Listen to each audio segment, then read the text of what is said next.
আমার script writer, screen play আমার পাশে বসা, আমার মেন্টর পাশে বসা, আমার ডিরেক্টর পাশে বসা, অ্যান্ড দ্য টিম, আমার প্রডিউসার শারিয়ার শাকিল পাশে বসা, আমার দোস্ত মানুষ।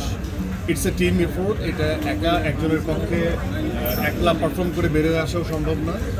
এটা আমার কাছে মনে হয় যে it's a Dagi team effort. এবং হ্যাঁ, আমার শুভাকাঙ্ক্ষী থাকবেই, যাদেরকে অনেক সময় মনে হয় যে তারা আমার প্রতি একটা অন্য দৃষ্টি রাখে এবং দায়িত্ববোধের জায়গা থেকে আমি পারফর্ম করি। এবং গল্প নির্ভরের ক্ষেত্রেও আমার মনে হয় যে একটি পারফরমেন্স বেস যে গল্প চরিত্রগুলো, সেটা আমার পিক করতে ভালো লাগে, আমার ইচ্ছা হয়।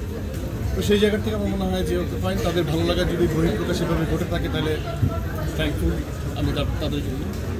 হ্যাঁ, দর্শকদের প্রতি তো দায়িত্ব আছে, কিন্তু আমার নিজের প্রতিও আমার দায়িত্ব আছে অ্যাজ এ পারফর্মার। আমার এটা অনেকটা আমি বলি জিমের মতো। কেউ একজন 5টা পোশাক দিয়ে শুরু করলে তার নিজেকে ক্রস করতে হবে, 10টাতে যেতে হবে। তার টার্গেট বা তার যে নিজের একটা পারফর্মারের যে জার্নি সেট করার একটা গোল থাকে, দর্শকরা পছন্দ করবে।